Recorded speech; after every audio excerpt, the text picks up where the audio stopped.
Hey Stackers, happy Friday. Before I press play on this live recording that we did on the new Fireside app, like Dr. Seuss, I've got thing one and thing two here.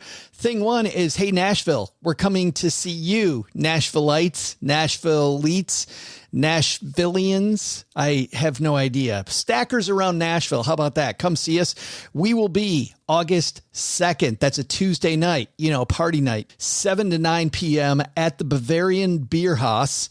That is very close to where we're doing our conference that I'm going to be at. So there'll be a lot of conference attendees. I've heard from many of your favorite podcasters that they're going to come party with us. So please come join us. Paula Pant will be there from, of course, the Afford Anything show and our show. I know Mindy Jensen said that she is going to come. The amazing Steve Stewart, who was the engineer of our show, he will be there. So many other people, Lee Huffman, Rocky Lavani, Jennifer Grimson.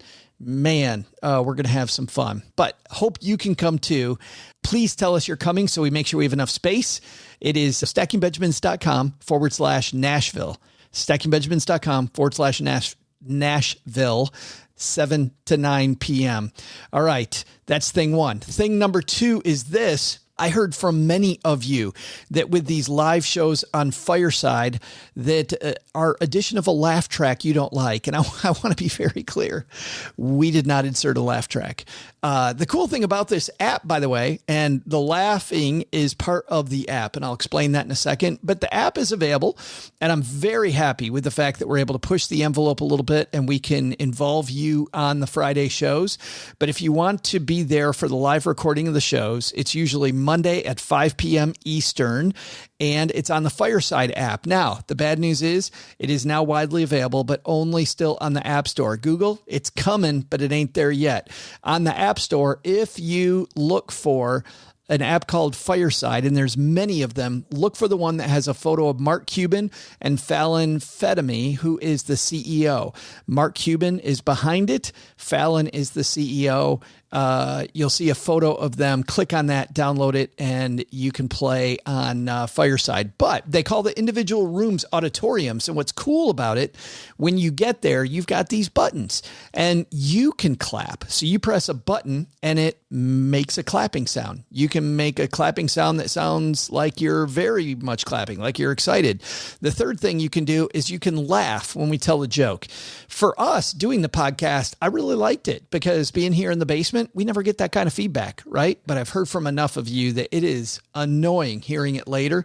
So we are going to stop that. I just wanted to mention it today because of the fact that you're going to hear it because we recorded this before we made that decision. So no more laughing from the audience or clapping from the audience after today's show. We'll go back to it the way that it was. But Fireside, please join us for live shows. They're a ton of fun. I also love innovating on the podcast. It's a good time. And I love this episode that you're about to hear. Let's do this, Stackers. Happy weekend. And let's stack some Benjamins live. Created live on Fireside. Live from Joe's mom's basement and the Fireside app, it's the Stacking Benjamin Show.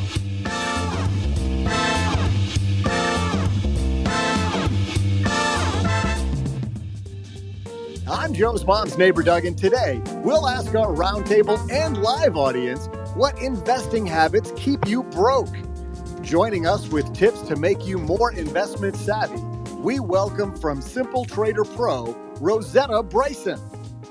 And from lenpenzo.com, it's Woody Harrelson. Yeah, I wish it were Woody. He's actually funny. But that birthday boy's turning 60 today, so Len Penzo's going to stand in for him. And last, it's OG. And don't worry, I'll bring this live show home when I share my sports-related trivia. And now, a guy who thought a great investing idea was diversifying into all of the satellite radio companies, it's Joe Saul-Sehy.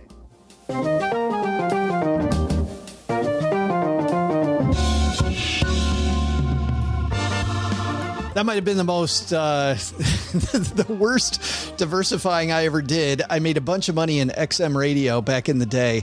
And I thought, you know what? I believe in satellite radio. So I will take half of my money.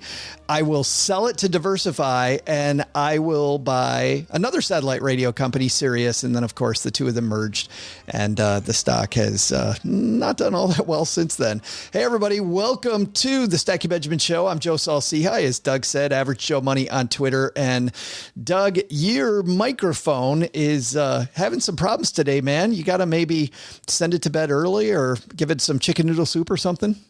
I think I'm going to smack it around a little bit, Joe. That's the mood I'm in right now. I'm pretty frustrated with the technology. It is, but it's weird that your flip phone from 1986 isn't holding up. Hey, this thing runs like a champ. Do not knock the flip phone. And here across the card table from me, it's my co-host on the shindig, Mr. OG is here. What's happening? You are happening, my friend, because you ready to talk about some habits for traders and investors. And by the way, for people that aren't traders, these habits, OG, are great for just buy and hold investors as well. Investing habits, things that you can learn from the mistakes of others. Yes, absolutely. It's the best type of learning. And a guy who says he's made lots of mistakes with his investments deep under Los Angeles from his bunker, Mr. Len Penzo, not Woody Harrelson, is here. You know, Doug, Woody has a head start on anybody with the first name of Woody automatically has a head start on comedy. So yeah, I'm at a disadvantage there. And Doug, you know, it sounds like you're talking about a flip phone. That would be an upgrade. It sounds like he's talking through with some red beer cups and a string. Do you think he's not? I mean, do you really think he's not? He probably is. I love Doug. And Len, we're so pleased that she's here with us on Fireside. I actually got to be on Doc G Show, Earn and Invest, last week with this woman.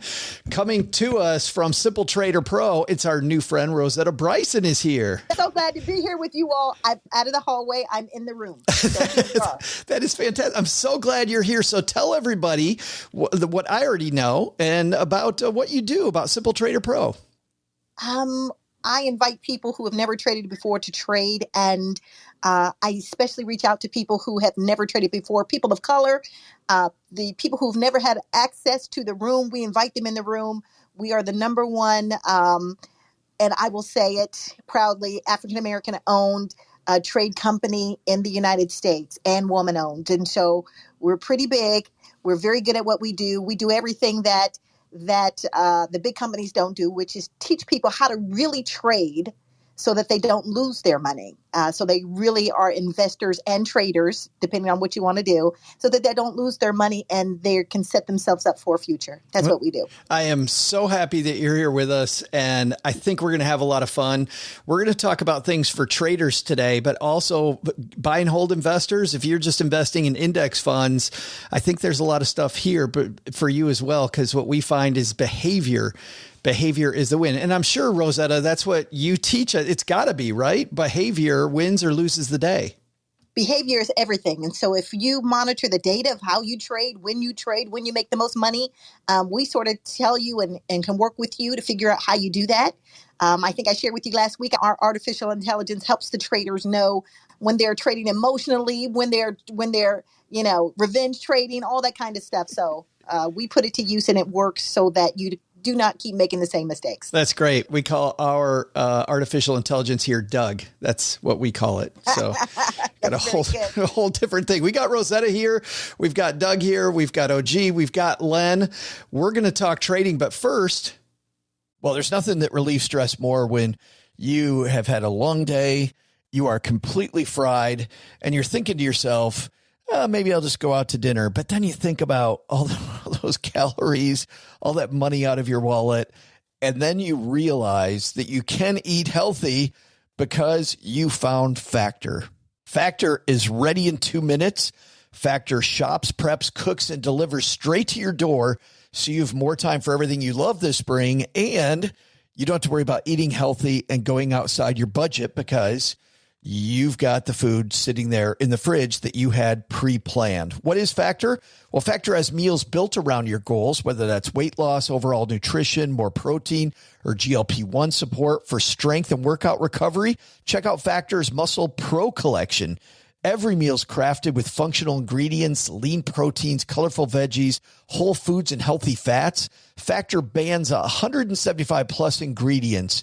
No artificial colors or sweeteners, no high fructose corn syrup, no refined seed oils, just nutrient-dense foods. It's fresh, never frozen, over 100 rotating weekly meals, including globally inspired flavors like Mediterranean and Asian, so there's always something new to look forward to. I use Factor.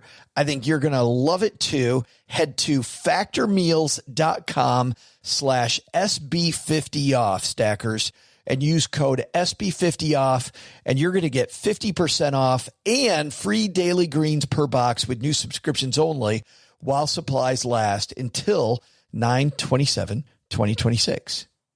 All right, guys, let's roll into some discussion about trading secrets that keep you poor.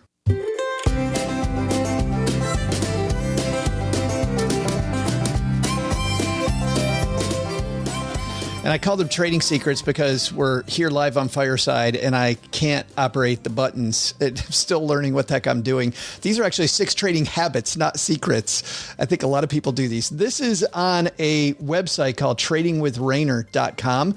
And I want to walk through these. And Len, I'm going to start with you, if you don't mind. Number 1, you chase the market. And man, how often during your long career of following money have you seen this burn people just chasing oh, look at everything's doing great, so I should buy that? Yeah. Well, you know what? It's just human nature, right? I mean, everybody wants to follow the herd, and you feel there's safety in numbers, right? The price is going up. It's momentum. People are going, wow, you can't lose with this stock. And it kind of makes you feel good and feel safe. And people do it all the time. But doesn't that violate the first rule of trading, which is, buy low and sell high? Right. But we can't help ourselves. I mean, it's just human nature. But isn't that true, Len, that the time when you feel safest is the time when you should probably feel the most nervous? Because if it feels phenomenal, man, it probably is not a great thing. Well, it doesn't help if you're at work and your friends saying, hey, did you see that XYZ company? It's just gone up. And yeah, I got it. I mean, and it feeds on itself. And markets can stay irrational, and stocks can go up way, way beyond even when the fundamentals justify the prices. So you have to be careful. But yeah, it's a herd thing. I mean, humans are herd animals, and it's easy to do. Well, that's what I wanted to ask you about, because we hear a lot about momentum trading, right? About stocks that go up tend to keep going up. Is there some truth there too? Well, this market is a little different. As you know, since probably right before May through right about now, July, the market was so slower than I think it's ever been. And so there's a couple little things that you're going to have to take. I don't mind chasing if you have there's some perimeters in there. If you know how to, put a trailing stop in there and stop yourself out, then I don't mind you chasing. I'm very good at parabolic. If we got a supernova or parabolic, I'm in it, but I'm usually in it before everybody because, we sort of gauge it quicker than most people. So by the time a regular person finds out about it, the stock is already coming down. It's already too late. It's like looking on Squawk Box and you're 15 minutes behind on the ticker. Oh yeah. So you have to be very, very clear and tech savvy in terms of what you and put a boundary on where you're getting in. But trading is emotional. So you have to guard yourself emotionally. And then you have to have people in your life that says no and oh. What does that mean? I mean, because I run my company and I'm in and out. I'm a great scalper if that's what it needs to be. But one of the things that, if I've just made money, stack the Benjamin. By the way, I love the name. I love the name, Stacking the Benjamins. And I love the you've got a flip phone. I still got BlackBerry. So I just wanted to say that. It goes nicely with your pager, I'll bet, Rosetta. Correct. When I am, when I've done exceedingly well and I'm going back in again, I'm like, somebody stop me. Somebody tell me to stop, and they're like, you know what, really stop. So I do give people that are around me, some of my team, the audacity to say no, because I tell people no all the time, especially new trades. No, sit down, go home. You've hit the mark. Let's go. See you tomorrow. Done. So it's about setting standards, priorities, and what are your goals. If your goal is to make it, you can make it. Anybody can make it. But most times people lose it because they're looking at it as gambling versus this is an investment and I'm being very wise with my investment. Well, I want to talk to you about this, OG, bring you into the discussion because this is also important, I think, when it comes to bonds, right? We see people chasing yield with, some of these high interest things that are, I think, far more dangerous than people think they are. I think that you could say that for fixed income, despite the fact that it's terribly useless, but also even something more relevant to today, the housing market. I don't think that it's the exact same thing as what we experienced in, kind of the 2000s through early 2010, but it has some of the same flavors, and you think about the people who are putting offers on homes $50,000 over asking price and waiving inspections and all that other sort of stuff. And you go, my goodness, that's a huge risk too. A different risk than, trading securities, without a plan, but a similar one in that, you're taking away all of your opportunity to find out whether or not it's a lemon, and when you do that with individual securities, the problem is if you are following the herd or doing whatever, that we were talking about before, you're not having time to do your own due diligence. And I think that's probably the biggest thing. I want to stick with you, OG, for point 2 on here, which is you used a fixed position size. But when it comes to portfolio management, we see this all the time, right? People put we are people that put a third of their money in international, a third into large cap, a third into small cap, or they use these fixed sizes as if it's going to be as good as if we, have the right asset allocation. Well, every position that you have, individual stocks or ETFs or mutual funds or whatever, they're all going to react differently to different market stimulus. And hopefully, anyway, that's the plan with diversification, is that you have different things that respond differently to different circumstances. So you have to know, at least generically, what the range of returns and what that reaction might look like, so that you can figure out what the best allocation would be between things like big companies and small companies, or U.S.-based companies or non-U.S.-based companies, because they behave differently. And if you just straight up say, okay, I'm going to buy these 10 stocks, or I'm going to buy these 10 funds, or I'm going to buy these 10 ETFs, and they're all exactly the same, then you're not getting the benefit, or as much benefit anyway, as you could by looking at how they behave together. And, we call that correlation. So we want to see how the different asset classes behave independent of one another, but then also together as a group. Rosetta, this gentleman Rayner who wrote this piece talks about fixed position size when it comes to trading. I think a lot of our audience isn't even familiar with trading. And what does that mean, using a fixed position size? And why would he say this might be bad? Well, I think, if I'm not trying to criticize him, but I think some of his method is a little bit off now. Yeah. Because we used to just had small, mid, large caps, blue chips. Now we have mega caps. Let's start there. Yeah. And I love what was just said about being balanced, because I believe that your portfolio should be balanced.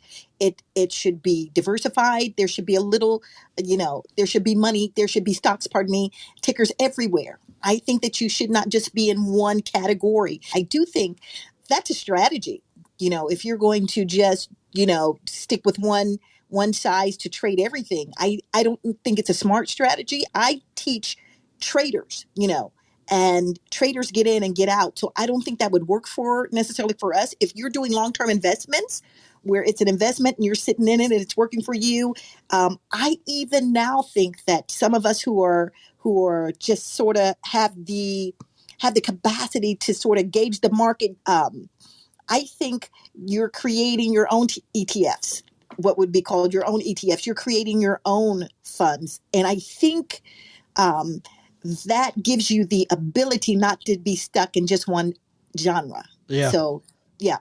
I think we're going to see, OG, back to you for a second. I think what Rosetta's talking about, I think we're going to see that more in the future as technology continues to come online, don't you?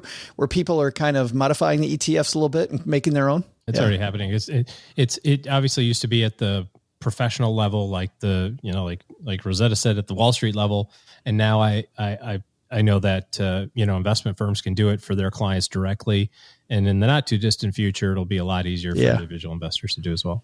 Len, when you hear about balancing your portfolio like Rosetta and OG are talking about, I'm sure you're thinking that means to own all the different metals, right?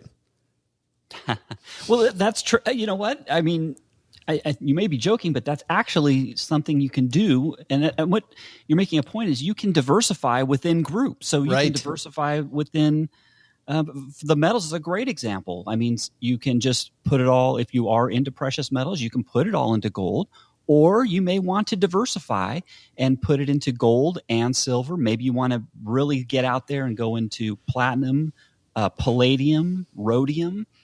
It all depends. Each of these carry different amounts of risk. And that's with any other investment. Well, and they also have different utility too, right? Which I think is important. Yeah, that is true. For example, if we'll stick with that, I mean, just one example. So, gold is mainly has monetary use, and basically that's its primary use. Silver has industrial use and monetary applications. And then you get out into the other metals like palladium, platinum. Those have a large industrial component, especially with like catalytic converters in cars. You look at palladium price. That was below the price of platinum for many years. And then about 4 years ago, it just went through the roof. I mean, palladium now it's 2 or 3 times the price of gold, I believe. At what point do we talk about Doug Coin and diversifying? Yeah, that's a whole different episode. We're covering that maybe next week, man. Okay.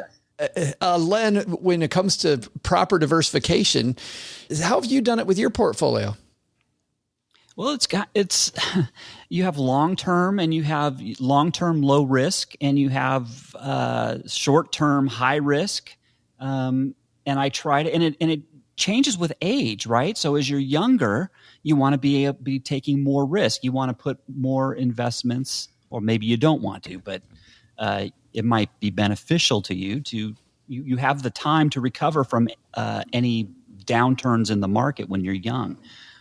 So as you're younger, you take more risks, and so you diversify into items that are offer a higher return but potential loss. As you get older, as I am now, you start backing off a little bit off that risk, and you're looking for a little bit more of security in case there is a market downturn. Old guys like myself don't have the time to recover, the luxury to recover. And so you want to, get a little more safe. Don't call us old guys, Len. We're not older. No, I said me, but yes, Joe, you are, yes, we're both old Gen Xers, yes. Third into this, and we'll stick with you, Len, is you average into losses. And when he talks about this one, Len, averaging into losses, I'm wondering this. So you own some position, right? And it goes down. And so you buy more because if it's cheaper, it's better. Buy low, sell high. And then it goes down more and it goes down more and it goes down more. At what point and by what criteria do you decide that maybe this is a mistake? Well, the point you decide is, at least what I do, is when you have an exit strategy before, and I've said this many times, and this is no secret, any professional will tell you this.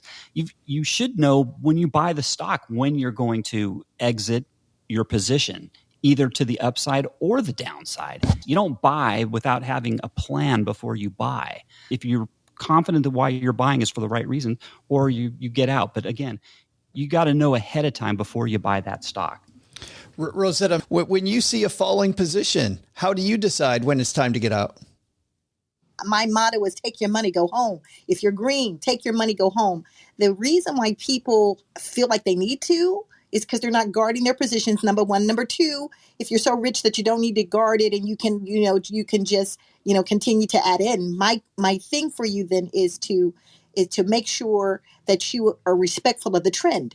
A lot of people just do not want to respect what they see on the chart. this is an issue. And I've been telling, I had to get over it early in my years of trading. One of the things that's so important is I'm an absolute positive optimist. I don't think the glass is half full or half empty. I think it's overflowing. So if you are like that, it's going to come back. It's going to come back. It's going to, you're crazy. Read the chart, believe what's there, respect the trend, and take your emotion out of it. Then you wouldn't get caught there, because I'm a believer of if it's not working, cut it quickly. Let's go so you can trade another day. Do not blow up your account. There's a couple of tools, I think, Rosetta, that you talk about newbies, and a lot of people listening might not know these terms and that these things are out there.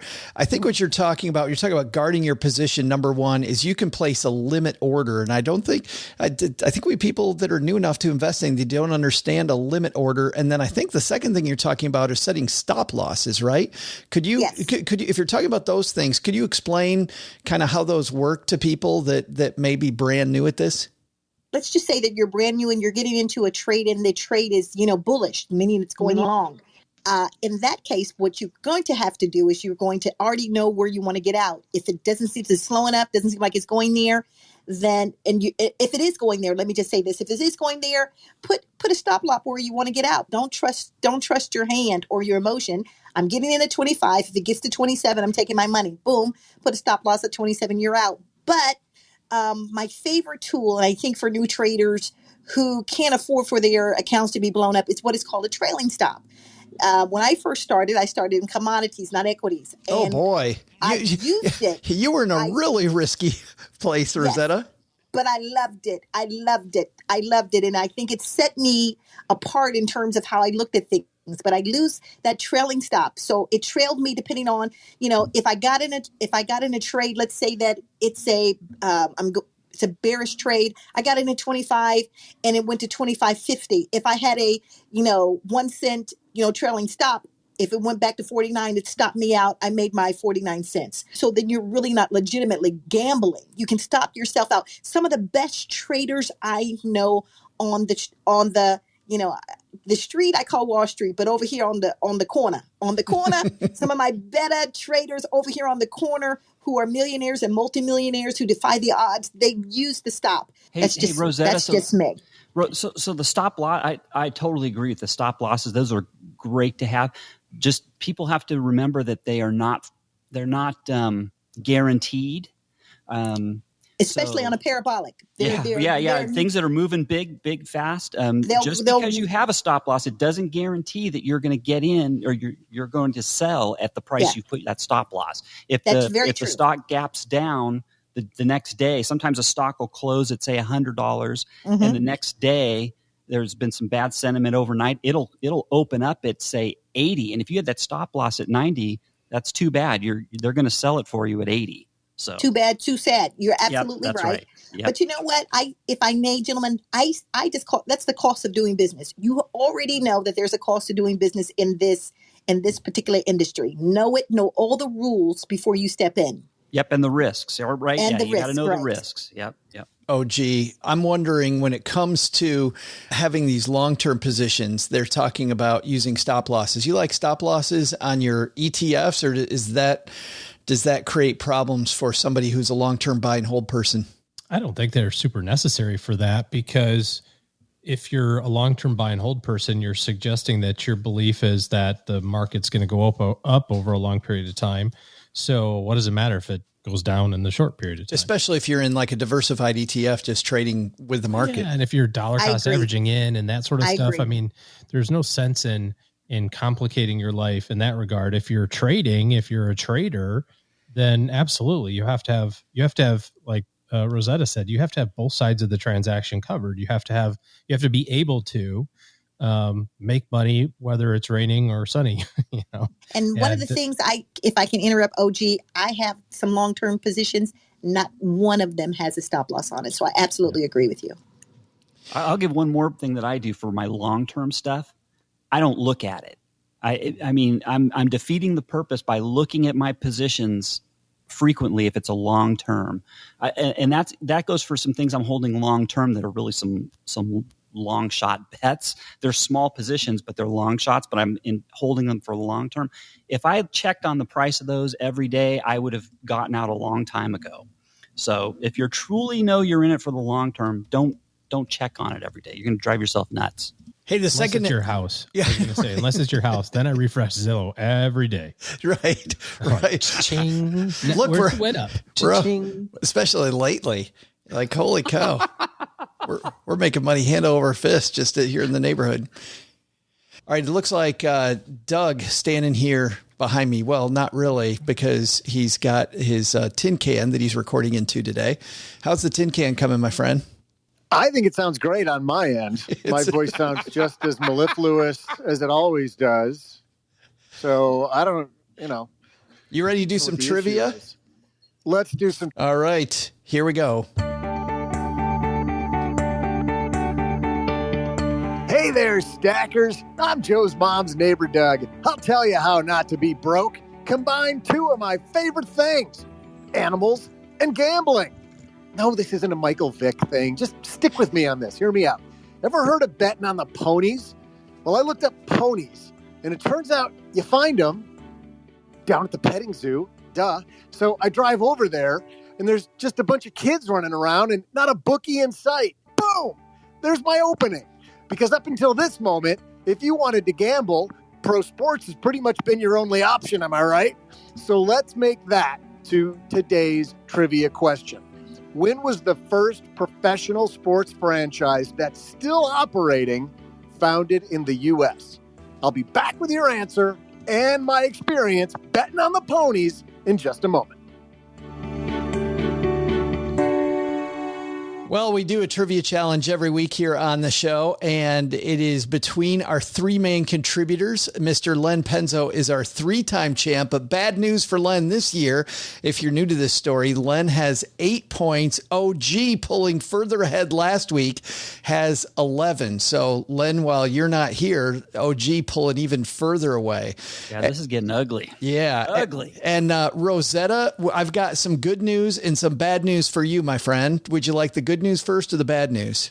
Either one. Let's hit it. Okay. The bad news is you're in last place. You're playing on behalf of our good friend Paula Pant, who you are replacing today. She has 7. She's only a point behind Len. But the good news there, I got 2 pieces of good news. Number one is you get to guess last. So you get to see what OG and Len say first and kind of figure out where you want to be there. And then the other good news, we have a partner with you today. Stacker Mike joins us. Hey, Mike. Hello. I'm glad you could be here with us, my friend. So where are you calling in from? Jacksonville, Florida. Oh, my goodness. And is it, did you live through Elsa? I was actually in Virginia in the mountains. So. Oh, that's tough. I feel bad for you having to be in Virginia. That's so rough. And when you're not stacking Benjamins, what are you doing? I build training programs for the Navy. Awesome. Well, glad that you're here with us. And you ready to help Rosetta win? I got all excited there for a second. I thought he was going to say I build trains. And I was like, yeah. No. Would have been a dream come true for Len, but another day. All right. So Mike, you and Rosetta will be going third. That means the pressure now is on OG going first. OG, the oldest continually operating franchise in pro sports, started what year? So this has got to be, it's got to be Major League Soccer, right? Probably, yes, that's right. So, like there's the Dallas team, the Seattle team, I know. So I'm thinking baseball, and I think you got to go some big baseball teams. You got maybe the Tigers. They've been around a long time. The Yankees, the Dodgers. They were Brooklyn before they moved, right? So that could be cool. So is it who or what year? It's what year? What year? I'm going to say that the first professional sports franchise was founded in 1874. 1874. Len? Gosh. It's got to be we can definitely rule out basketball. We can rule out football. We can rule out soccer. Well, wait a minute.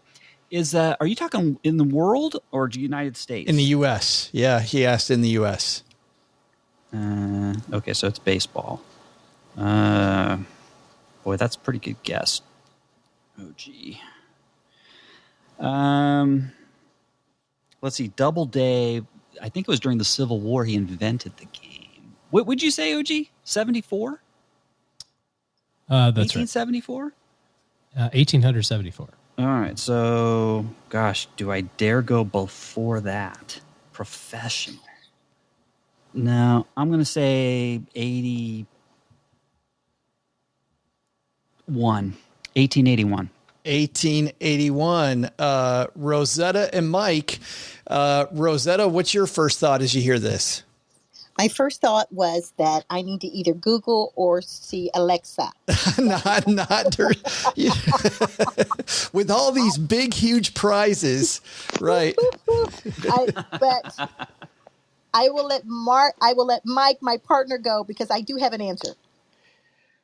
I would probably Chelsea Brennan and say 1882.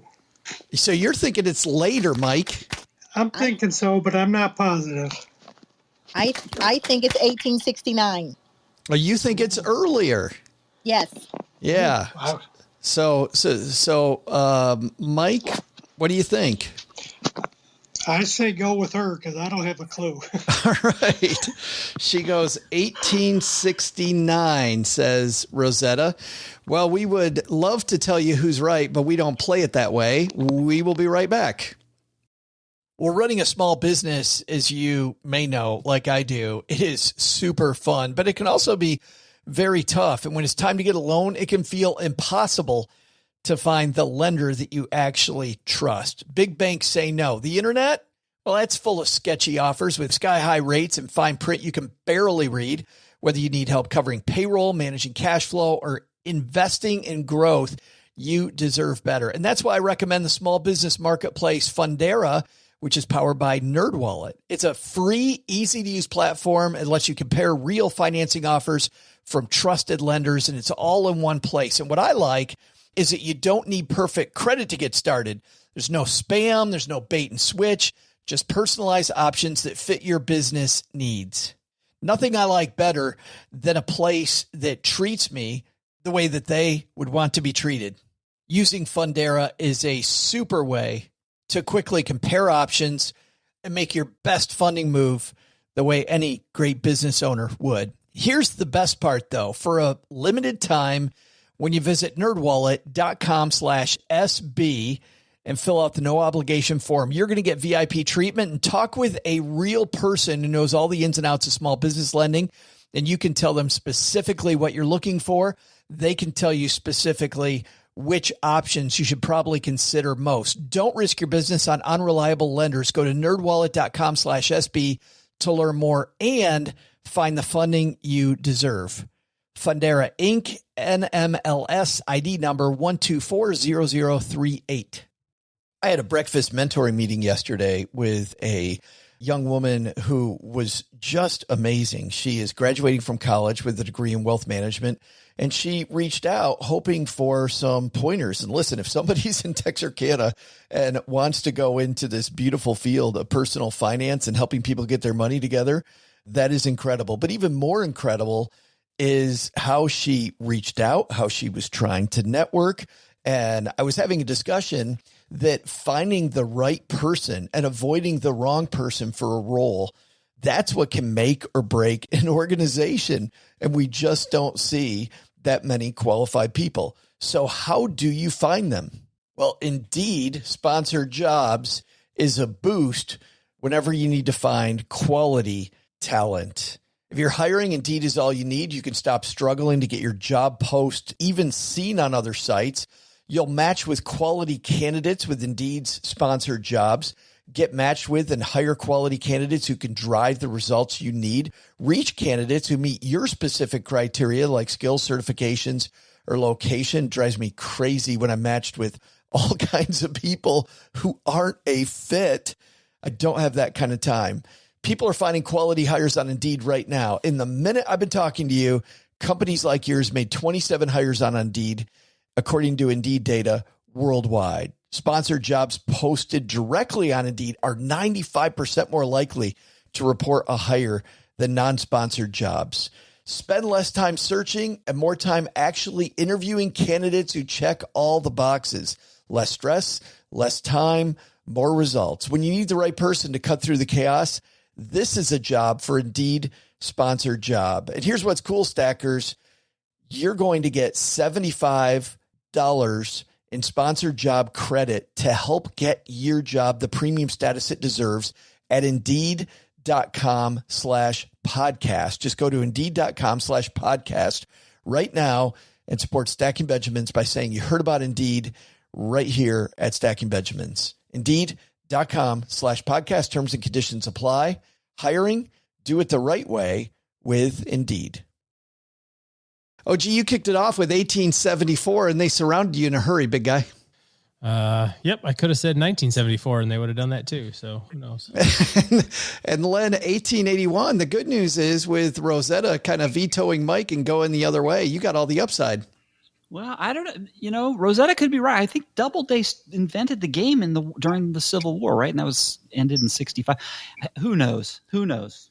Boy, you think about that. If she's right, how it just shows capitalism, right? It took 4 years to turn it pro. Yeah, right.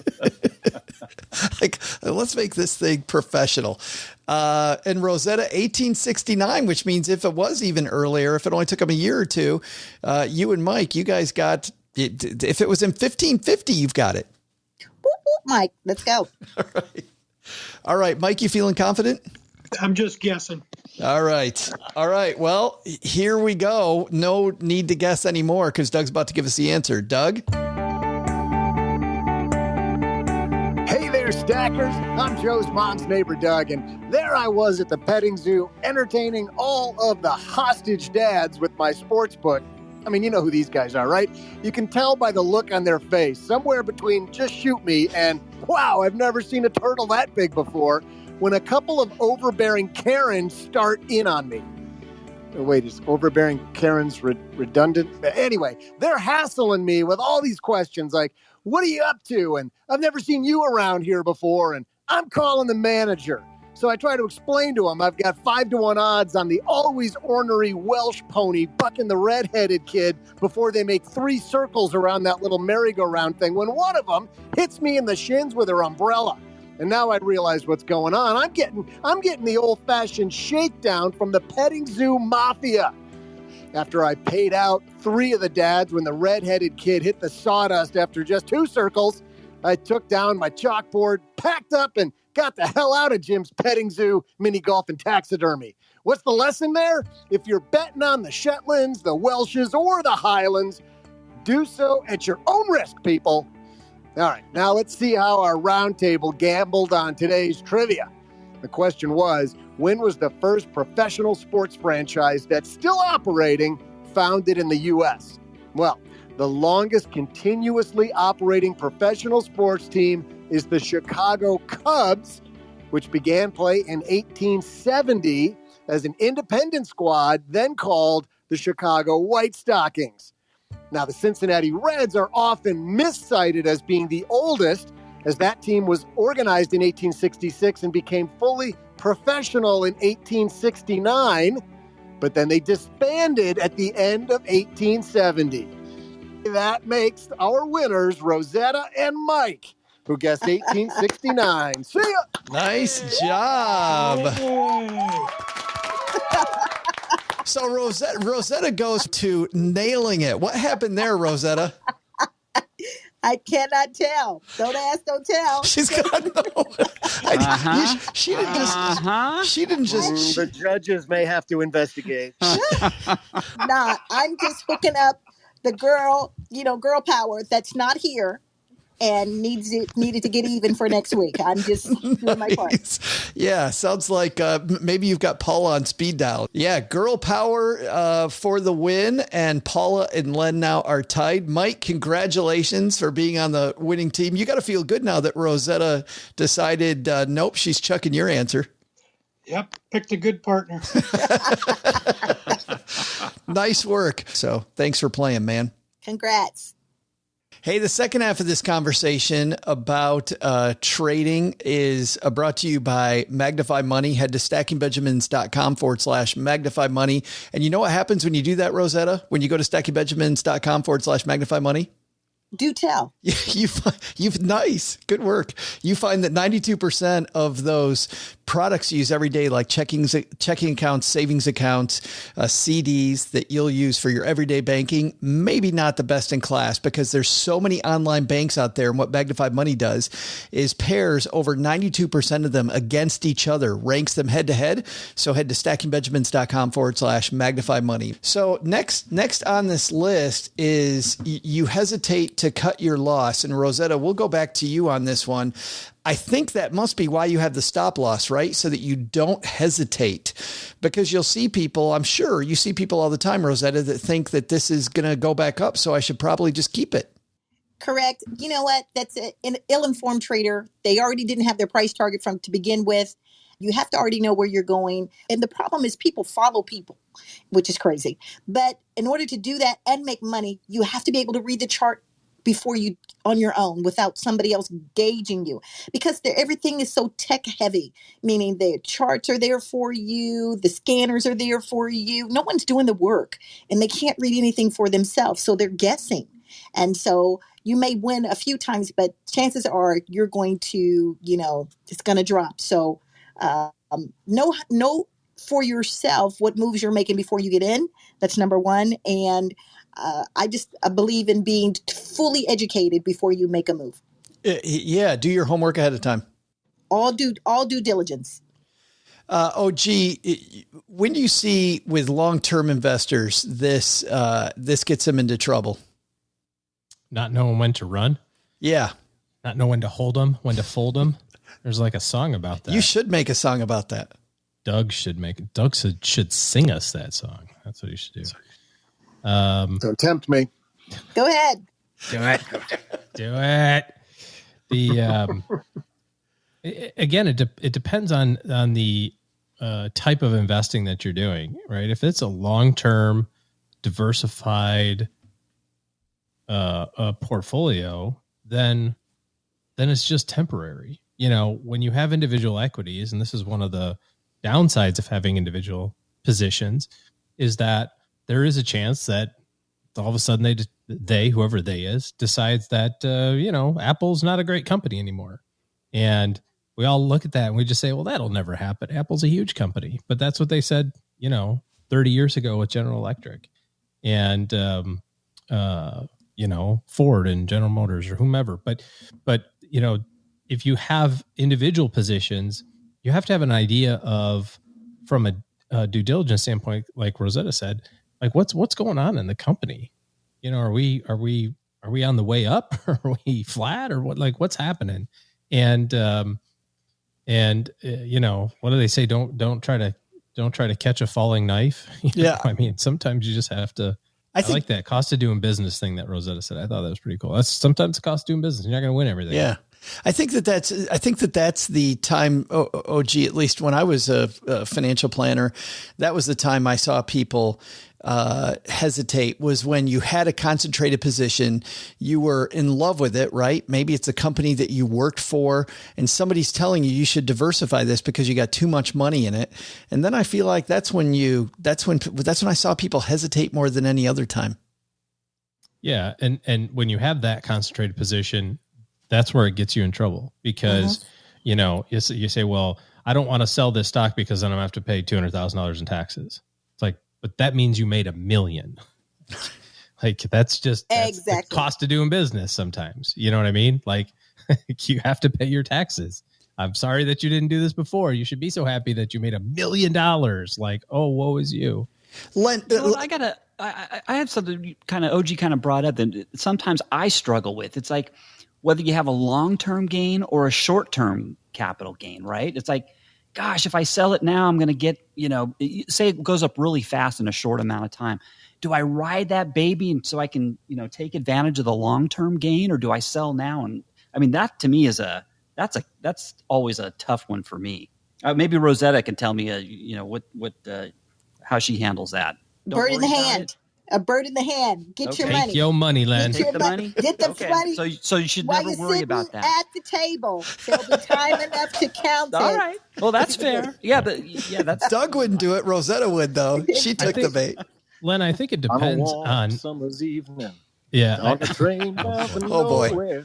Oh boy. Up train. Len, I think it depends where in that time frame you are, right? If you buy a stock tomorrow and it doubles tomorrow by noon, I would not be thinking like, well, in 364 and a half days, I can sell this and only pay. Like, I'm like out, right? Like, cash my paycheck for the day. But if you've held it a while and it's slowly gone up and you haven't done anything, or you've held it for 10 months and then it goes up, you bought GameStop in November and it skyrockets in April, I think you have to think about how that affects you and how much money's at risk, and, right.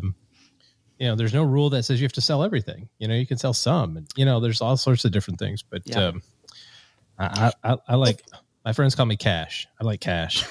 Yeah. Can I say something here, gentlemen? One of the things that is important is absolutely important for a trader, which is different than an investor, where you get out. Let me give you an example. Our team looked at 2 TTD, the trade station. We were in it for a long time. It decided to split. It split at $600 some odd. I think that it came out around $58. We were in like at 31. It's now at like 70 some odd. My expectation, I'm still in it. It split 10-1. So if I had 100 shares, I had 1,000 shares, and I'm still in it. For me, your long term is different than as a trader. So I'm gonna give it a couple of months to get to $100. Everybody will have made probably a good 50,000 on it. I think for a trader, that's a good trade. We're sticking with it. The same thing with NVDA. Right now, it's getting ready to. It's popped up. It pops down. Pops up. Pops down. It's an $800 stock. It's getting ready to split. I think with a dividend at 7-1 on July the 19th. So it all depends on what your focus is. What your focus is, and so we want the dividend. We want the split. Right when that splits, if it looks good and if it starts to run, I'm gonna take my money and go home. So it all depends where I stayed in TTD. I will take my money from NVIDIA. So you have to, and that's a good company for me. So if you have to look at it for an investor, long-term investor, I'm looking at something. I know a lot of people just love the Apple. I mean, they love the Amazon, they love the Tesla. Well, I love what's under them. I love their competitors. I love who's coming up under them that is, being a thorn in their side. The next one. Because they're either going to buy them up. It's going to be a merger, an acquisition, or they're going to get so much attention that stock will rise. So everyone cannot buy at the top. It's a bad investment. So I love what OG said about that. You really, really, really have to know when to get in and get out. Len, I was about to come to you because we were talking about when people have a concentrated position, and a lot of times it's where you work, right? I'm sure you've seen people where you work over the years that load up on the company that you work for and don't want to sell it. Yeah, you know what? I know people who have, and they got they were very close to retirement. This was 10, 20 years ago. I know watched people do this. They took their whole 401k and put it in the company stock. And I was like, oh my, I was like, oh my God. I mean, they're about ready to retire and they're rolling the dice, I mean, and it actually worked out for the guy, the one guy, George, it did. And, it makes me wonder, gosh, why did, hindsight's 2020. I wouldn't recommend that anybody do that. But gosh, if I had done that, I'd be, I'd have been retired a long time ago. But yeah, I mean, people will do that. And all that is, it's gambling. I mean, you gotta think are you investing or are you gambling? When you go and make a buy like that or any trade, or any investment, you got to ask yourself, am I investing for the right reasons, or am I gambling and trying to get rich quick? Because if you're doing the latter, you could get burned, and you've got to be careful. And that brings up our last point, number 5 on here to end it. You have itchy fingers. Rosetta, how often do you see people that are just trading because they're bored and there really is no reason they should be trading right now? Listen, I've told people to go home. Go home. This is not your groove. Find something else to do. This is not your gift. You're not gifted at it. You're playing. We had a gentleman whose father was a commercial real estate guy. He gave him like $100,000. He blew through it in no time. And then he gave him 40 more. And I just told the guy, listen, go home. This is not your gift. Go home. Your itchy fingers are, you just can't, you don't have the capacity. You won't learn. You won't study. It's not for you. I'd rather you go to casino and throw your money away than waste our time and energy trying to teach you something you don't want to learn. So everyone, it's not their gift. For me, it's a passion, both the long-term investing side and, I'm a stickler for the rules. Know what the rules are. Just like we talked about, know that if you hit it big, there's capital gains taxes. Know what all the rules are that affect you so that you can trade effectively and passionately every day. Where most people do not like getting up and going to work, I'm like, let's hit it. It's Monday. It's Money Monday. And I think that if you come with that drive, then you will do the work. You will do the work. It's work. It's not just this is fun. This is work. And so if you approach it like that, I think you'll do well. The itchy finger comes from people who have been told they can just get rich quick, and it really doesn't work like that. So they fizzle out, and then they're the ones who say, it doesn't work, but it does work if you honor the process. All right, that's going to do it for today, everybody.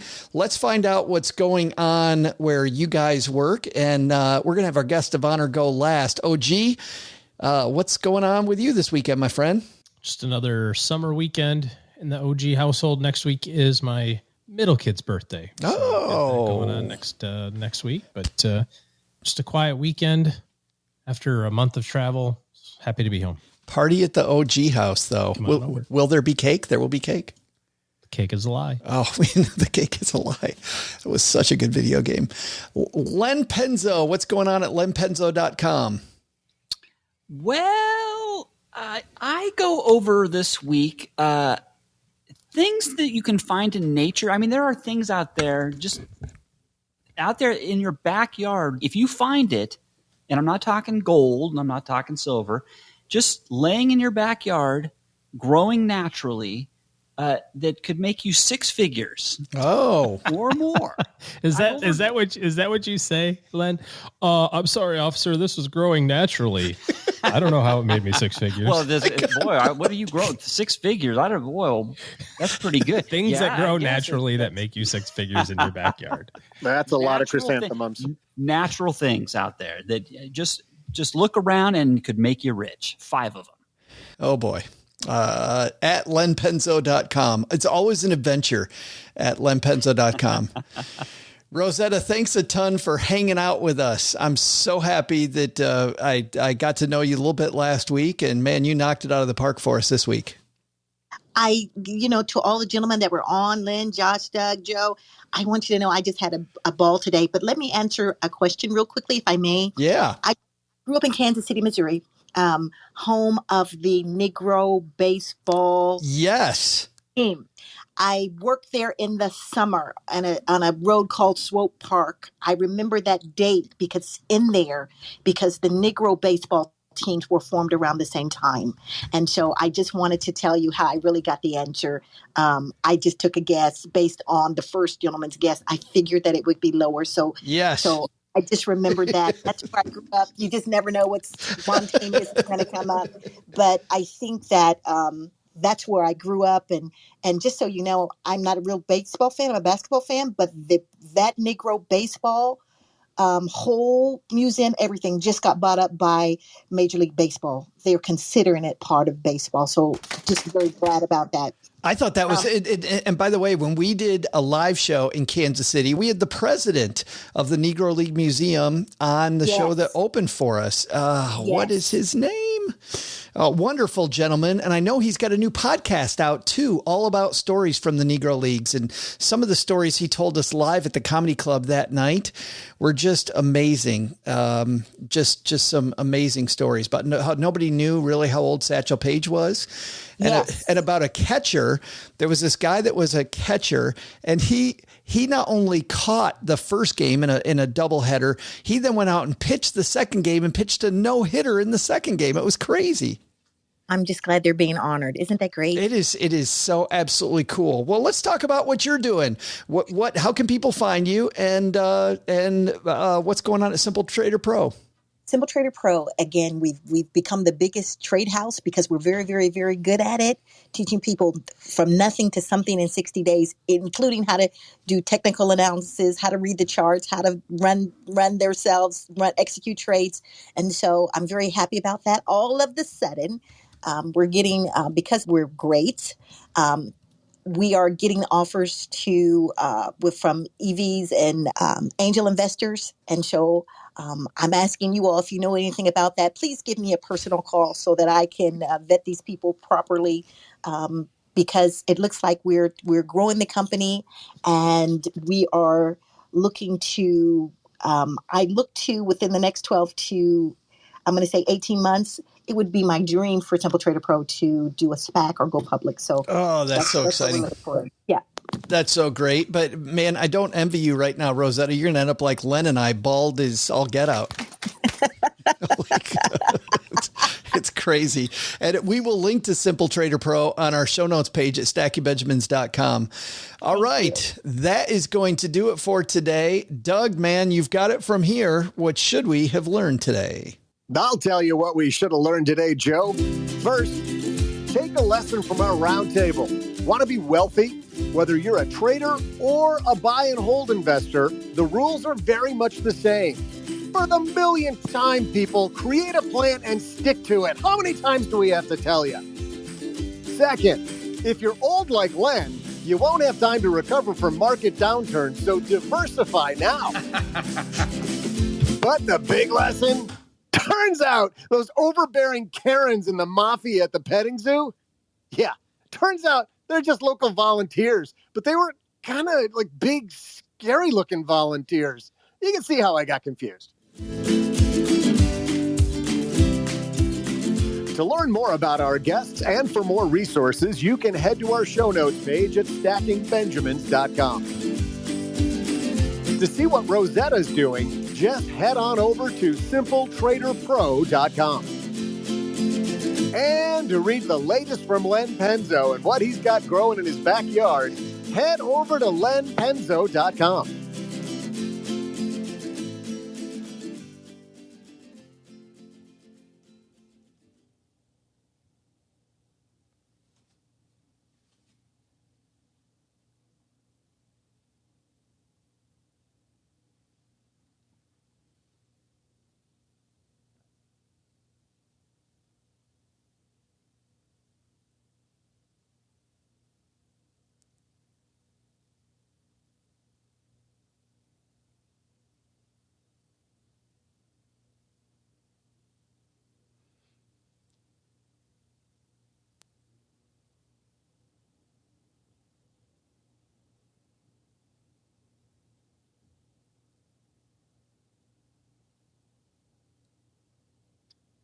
Welcome to the after show. This is not only the part of the show that doesn't exist, but one thing we forgot to do was to tell our guest of honor, Rosetta, that we do an after show because she's gone. I saw her. I realized it then. I'm like, we have not told Rosetta that there's more coming. Wow. Lesson learned. Lesson learned. Got to remember to tell them. And I'm sure Karen, our producer, is like, "Hey, what's with all the Karen jokes?" But I wanted to talk briefly about, I mentioned at the top of the show that Doug alluded to it, my one of my craziest trades. But Len, I'm wondering if there's a trade that you made that was just maybe not the smartest trade ever. Actually, I don't have one. You don't have one? I really don't. All your trades are brilliant. Well, no, I've had some losers. Boston Market remember Boston Market? Yes. Did you buy them before they went bankrupt? Yes, I bought them before they went bankrupt. Yes. Rode it all the way down? No, I sold, but it was a bad. I thought that was a great pick. I love Boston, right? Because they say people, hey, buy what you know. Buy what you know.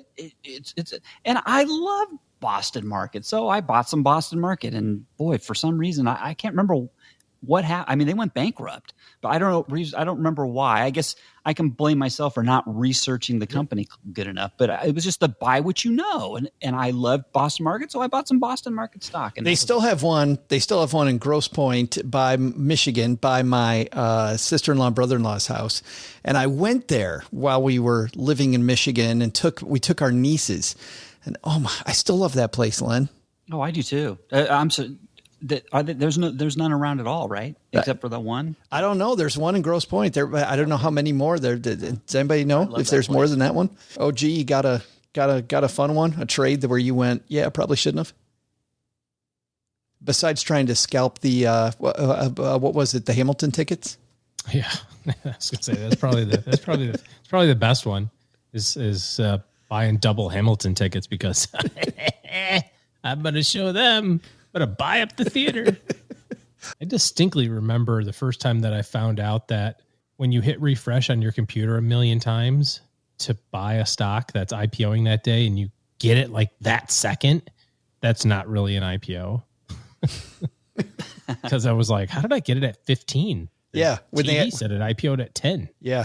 And I bought this thing right at 11 o'clock, like right when it opened. That's right. What you were talking about, Len, earlier. That just because doesn't mean you're going to get that price. Doug, any good ones? I had original 1969 Red Baron Hot Wheel.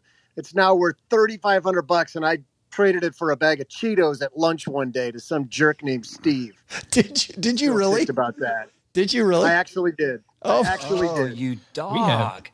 Things Did you were used to have a whole bunch of Hot $3,500 Wheels? now. Oh my God, I had so many Hot Wheels. I kept them in a shoebox. Oh my God. Oh I yeah. used to love my. Oh yeah. Hot We didn't give a rip about if their paint was getting nicked or anything. You just Right, threw them all exactly. in there. Yeah. Hey, can I share one more thing? It's that right. It's wide open, right? Yes, absolutely. So, I got a thrill. A kid that I coached in Little League for 3 years, Bailey Falter, is in the pros pitching for the Philadelphia Phillies. He got called up, and he's doing really well for him. And I'm just proud as all get out that I was able to coach him. I had nothing to do with the success. No, I did not. Absolutely did not. But he was my ace pitcher. He was my first baseman. He was the cleanup hit. You knew back then that he was going to be really good, and he made it. And good on him, Bailey Falter. Did you poke the straw through his juice box, his Capri Sun foil? Yes, thing that's for right. him? Yeah, absolutely. Had that was snacks for him. Yeah, that's right. Yeah, but I knew him when. You bought him the snow cone after the game. Oh my gosh! Oh yeah. Yeah. That's we are friends with a major league pitcher's parents. I didn't know him growing up. We moved here after he was already pitching in the minors. But Michael Wacha, who pitched for right now, he's with Tampa Bay. Before that, he was with the Mets for a year. But for quite a while, he was with St. Louis, and we go do things with his parents all the time. And it's That's just awesome. I had very weird. A guy I worked with. His son was drafted. He was the second overall pick in all of baseball, drafted by the New York Yankees.